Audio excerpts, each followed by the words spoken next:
Welcome to let's learn due. So இந்த வீடியோவில் நம்ம இப்போ என்ன பார்க்க போகிறோம் அப்படின்னாக்கா, மேக்ரோ யூஸ் பண்ணி ஒர்க் புக்கில் எப்படி ஒர்க் பண்ணலாம் அப்படிங்கிறத ஒரு டீட்டெயிலாக பார்க்கலாம். அதில் ஒன் பை ஒன்னாக என்னென்னாக்கா, ஒரு ஒர்க் புக்கை எப்படி க்ரியேட் பண்ணுறது, அண்ட் தென் ஒரு ஒர்க் புக்கை வந்து எப்படி ஓப்பன் பண்ணலாம், அதை எப்படி சேவ் பண்ணி க்ளோஸ் பண்ணலாம். ஸோ இது எல்லாமே வந்து நம்ம டீட்டெயில்டாக பார்ப்போம். ஸோ ஃபஸ்ட் வந்து நம்ம ஒரு ஒர்க் புக்கை வந்து க்ரியேட் பண்ணணும். அதுக்கு வந்து என்ன பண்ணலாம் அப்படின்னாக்கா, ஒரு ஒர்க் புக்கை வந்து நம்ம ஒர்க் ஷீட்டை ஆல்ரெடி பார்த்தோம்னா நம்ம ஷீட் எப்படி க்ரியேட் பண்ணோம் அப்படிங்கிறது உங்களுக்கு ஒரு ஐடியா இருக்கும். ஸோ அதே போல் தான் நான் இப்போது கோடிங் VBA எடிட்டர் ஓப்பன் பண்ணிக்கிறேன். ஓகே, ஸோ இதுக்கு வந்து நான் இப்போ ஒரு மாடியூல் க்ரியேட் பண்ணிக்கிறேன். ஓகேங்களா? ஸோ மாடியூல் நேம் வந்து ஒர்க் புக் அப்படின்னு நம்ம வச்சுருவோம். ஸோ WB சிம்பிளாக வச்சுருக்கேன். Okay, and then sub procedure create பண்ணிவிடுவோம். டன். இப்போ வந்து ஒரு ஒர்க் புக்கை வந்து எப்படி நம்ம வந்து க்ரியேட் பண்ணலாம். நார்மலாக நம்ம க்ரியேட் பண்ணுவோம் அப்படின்னாக்கா, எக்ஸலில் வந்து டைரெக்டாக சேவ் பண்ணும்போது வந்து நம்ம XLSM அப்படின்ற ஒரு ஆப்ஷன் யூஸ் பண்ணி நம்ம க்ரியேட் பண்ணிவிட்டு அதை நம்ம VBA புக்காக யூஸ் பண்ணிக்கலாம். கரெக்டாக? அதே நம்ம வந்து இந்த இடத்துல யூஸ் பண்ணணும், அதாவது கோடிங் பார்ட்டை யூஸ் பண்ணி ஆட்டோமேட்டிக்காக க்ரியேட் பண்ணணும் அப்படின்னாக்கா, ரெண்டு வகையாக வந்து நம்ம வந்து க்ரியேட் பண்ணலாம். ஒன்று வந்து டைரெக்ட், அதாவது நேம் இல்லாமல் க்ரியேட் பண்ணலாம். இன்னொன்று வந்து ஒரு ஃபைல் நேம் கொடுத்து இந்த நேமில் தான் எனக்கு வேணும் அப்படின்னு சொல்லிட்டு நம்ம அப்படியுமே வந்து க்ரியேட் பண்ணலாம். ஸோ நம்ம வந்து நேம் இல்லாமல் ஜஸ்ட் சிம்பிளாக எப்படி க்ரியேட் பண்ணலாம் அப்படின்னாக்கா, ஸோ workbooks.add இங்கே வருது பாருங்கள். ஸோ அப்படி கொடுத்துட்டோம் அப்படின்னாக்கா நமக்கு வந்து ஒரு ஒர்க் புக் வந்து க்ரியேட் ஆகிடும். ஸோ இப்போ எனக்கு வந்து பாருங்கள், ஒரே ஒரு எக்ஸல் தான் இருக்குது. அது வந்து நான் மேக்ரோ புக் அப்படின்னு சொல்லிட்டு சேவ் பண்ணியிருக்கேன். ஸோ இப்போ நான் இப்போ இந்த ஃபைல், அதாவது இந்த கோடிங் பார்ட்டை நான் ரன் பண்ணுறேன் அப்படின்னாக்கா எனக்கு என்னன்னாக்கா ஒரு எக்ஸல் வந்து இப்போ க்ரியேட் ஆகும். நான் இங்கே பண்ணுறேன் பாருங்கள். ஸோ இங்கே இருக்குது பாருங்கள், புக் 2 அப்படின்னு சொல்லிட்டு. இப்போ நான் இந்த இடத்துலையும் எக்ஸ்பேண்ட் பண்ணி காட்டுறேன். இங்கே பாருங்கள். ஸோ மேக்ரோ புக்குங்கிறத நான் பண்ணியிருக்கேன். இங்கே புக் 2ங்கிறது இப்போ இந்த சிம்பிள் கோடிங் எழுதுனதுனால, அதாவது workbook.add அப்படிங்கிற கொடுத்து எழுதுனதுனால நமக்கு வந்து க்ரியேட் ஆகிருக்கு. ஸோ இதே வந்து ஒரு நேமோட வேணும் அப்படின்னாக்கா நம்ம எப்படி பண்ணலான்னாக்கா, ஸோ workbooks.add.save as. ஸோ இங்கே ஆப்ஷன் இருக்குது பாருங்கள். ஸோ சேவ் கொடுக்கணும் அப்படின்னாக்கா டேரெக்டாக சேவ் பண்ணலாம். பட் சேவ் ஆஸ்ன்னு கொடுத்துட்டு நமக்கு வந்து ஃபைல் நேம் வேணும். கரெக்டாக? ஸோ என்ன ஃபைல் நேம் அப்படிங்கிறது இந்த ஆப்ஷன், அதாவது இதுதான் வந்து சின்டாக்ஸ். இப்படி தான் நம்ம க்ரியேட் பண்ணணும். இப்போ இதை வந்து எந்த ஃபைல் பாத்தில் என்ன நேமில் வந்து நம்ம ஸ்டோர் பண்ணணும் அப்படிங்கிறதையும் நாம் தான் வந்து மேனுவலாக இன்புட்டாக கொடுக்கணும். ஓகே, ஸோ அதுக்கு நான் என்ன பண்ணுறேன் அப்படின்னாக்கா, இந்த ஃபைல் பார்த்தே எடுத்துக்கிறேன். ஜஸ்ட் காப்பி பண்ணிவிட்டு கோடிங் பார்ட்டில் வந்துட்டு, ஸோ இந்த எரர் பற்றி இது பண்ண வேண்டாம், நான் பாதியில் விட்டுட்டு போனதுனால எனக்கு எரர் வந்திருக்கு. ஓகே, ஸோ நான் இப்போ என்னோடய ஃபைல் பார்த்து வந்து காப்பி பண்ணிட்டேன். இப்போ எனக்கு என்ன நேமில் வேணும்னா sample1 அப்படின்னு நான் ஒன்று க்ரியேட் பண்ணுறேன்.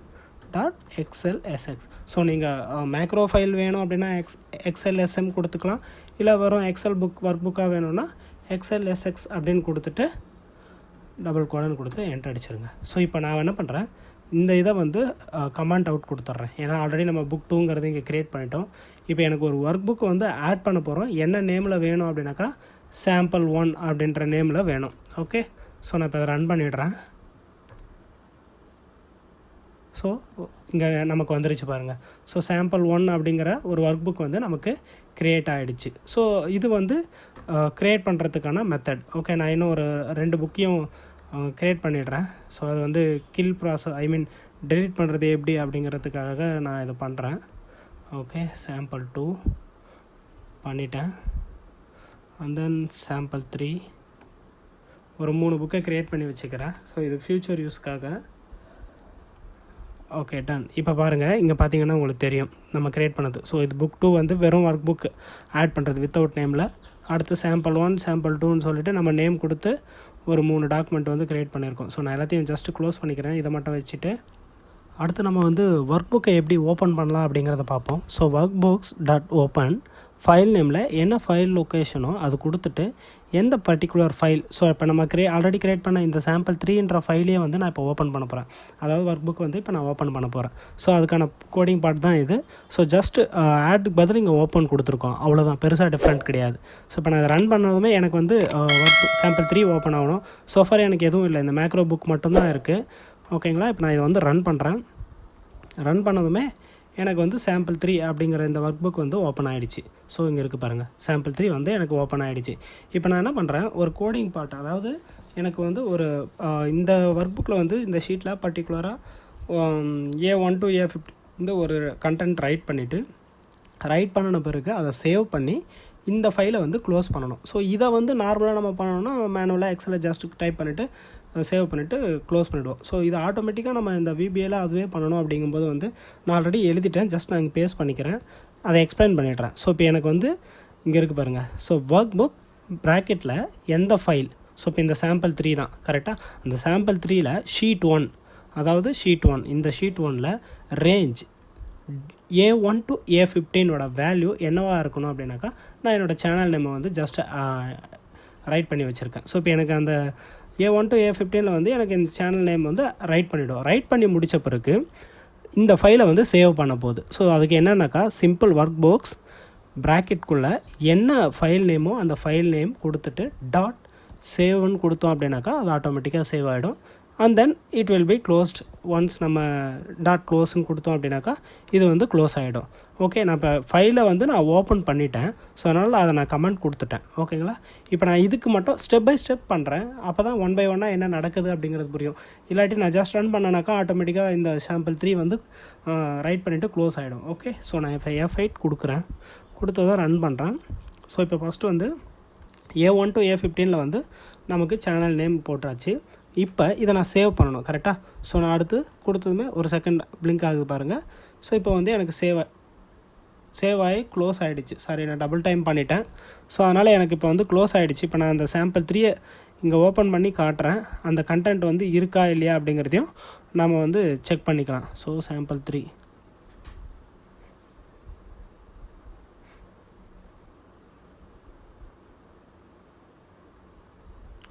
Still loading. ஓகே, ஸோ இங்கே பாருங்கள், சாம்பிள் 3ல் வந்து நமக்கு கண்டென்ட் எல்லாமே அது ரைட் பண்ணது கரெக்டாக சேவ் ஆகிருக்கு. ஓகேங்களா, ஸோ இதுதான் சேவ் அண்ட் க்ளோஸ். ரொம்ப சிம்பிளான பார்ட்டு தான். அண்ட் தென் ஃபைனலாக வந்து ஒரு ஒர்க் புக்கை வந்து நம்ம டெலீட் பண்ணணும் அப்படின்னா என்ன பண்ணலாம் அப்படின்னாக்கா, டைரெக்டாக ஃபைல் நம்ம கொடுத்துட்டு டெலிட் பண்ணிக்கலாம். ஸோ அதுக்கு வந்து நான் இப்போ ஆல்ரெடி க்ரியேட் பண்ணும்போது சொன்னது தான். ஸோ என்ன பண்ண போகிறோம் அப்படின்னாக்கா, ஜஸ்ட் கில்னு கொடுத்துட்டு இங்கே பாருங்கள், கில்னு கொடுத்து ப்ராக்கெட் ஓப்பன் பண்ணதுமே பார்த்து நேம் கேட்குது கரெக்டாக. ஸோ இப்போ நான் என்ன பண்ணுறேன், ஜஸ்ட்டு இந்த ஓகே அந்த எரர் இக்னோர் பண்ணுங்கள், இந்த ஃபைல் பார்த்து காப்பி பண்ணிக்கிறேன். ஓகே, காப்பி பண்ணிவிட்டு பேஸ்ட் பண்ணிவிட்டு க்ளோஸ் பண்ணிடுறேன். ஓகே, க்ளோஸ் பண்ணிட்டேன். இப்போ க்ளோஸ் பண்ணிவிட்டு நான் என்னோடய இதை பாருங்கள், நான் இங்கே வந்து ஓப்பன் பண்ணி வச்சுருக்கேன் இந்த டாக்குமெண்ட்டு. இங்கே சைடில் வைப்போம். ஸோ அப்போ தான் ரன் பண்ணும்போது நமக்கும் விசிபிளாக இருக்கும். ஓகே, இப்போ நான் ரன் பண்ணுறேன். ஸோ ரன் பண்ணதுமே எனக்கு என்ன ஆகும் அப்படின்னாக்கா, இந்த சாம்பிள் 3 அப்படிங்கிறது வந்து டெலீட் ஆகிடணும், ஐ மீன் க்ளோஸ் ஆகிடணும். ஸோ நான் பண்ணிட்டேன், ரெஃப்ரெஷ் கொடுக்குறேன். பாருங்கள், எனக்கு சாம்பிள் 3 அப்படிங்கிறது வந்து டெலீட் ஆகிடுச்சு. ஸோ லைக்வைஸ் 1 and 2 நான் பண்ணுறேன். ஸோ இந்த கண்டென்ட் அப்படியே காப்பி பேஸ்ட் பண்ணிக்கிறேன். ஸோ 2 இப்போ நான் ரன் பண்ணுறேன். ரன் பண்ணி முடிச்சிட்டேன். ஸோ இங்கே நான் ரெஃப்ரெஷ் கொடுத்துட்றேன். பார்த்திங்கன்னா சாம்பிள் 1 அண்ட் சாம்பிள் 2 ஃபைல் வந்து நமக்கு டெலிட் ஆகிடுச்சு. ஸோ ரொம்ப சிம்பிளான ஒரு கோடிங் பார்ட் தான் இதில் இருக்கிறது எல்லாமே. நம்ம டெலிட் பண்ணோன்னா ஜஸ்ட் கில்லுன்னு கொடுத்துட்டு என்ன ஃபைல், எந்த ஃபைல், அதாவது எந்த லொக்கேஷனில் இருக்கிற ஒர்க் புக் வந்து டெலிட் ஆகணுமோ அதை கொடுத்துட்டோம், ஃபைல் பார்த்து கொடுத்துட்டோம் அப்படின்னா டெலிட் ஆகிடும். ஸோ ஒர்க் புக்கை ஆட் பண்ணுறதுக்கு 2 மெத்தடில் சிம்பிளாக ஆட் பண்ணலாம். அண்ட் தென் அதை ஓப்பன் பண்ணுறதுக்கு இந்த ஃபார்மேட்டு தான். அதுக்கப்புறம் ஒரு டாக்குமெண்ட்டை வந்து எப்படி சேவ் பண்ணுறது அண்ட் தென் க்ளோஸ் பண்ணுறது. ஸோ இதெல்லாம் தான் வந்து நம்ம ஒர்க் புக்கில் ஒர்க் பண்ண போகிறோம்.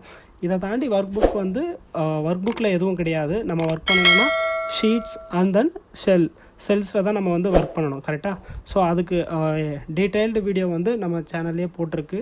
ஸோ அதை வந்து ரெஃபர் பண்ணிங்க அப்படின்னாக்கா உங்களுக்கு எல்லாமே கிளியராக இருக்கும். பேஸ்ட் ஆன் திஸ் இதை வச்சு நம்ம என்ன பண்ணலான்னாக்கா, ஒரு ஒர்க் புக்கிலேருந்து ஷீட்லேருந்து செல் எல்லாத்துலேயுமே வந்து எப்படிலாம் ஒரு ஆட்டோமேஷன் பார்ட்டு நம்ம க்ரியேட் பண்ணலாம், ஒர்க் பண்ணலாம் அப்படிங்கிறது உங்களுக்கு ஒரு நாலேஜ் கிடச்சிருக்கும்.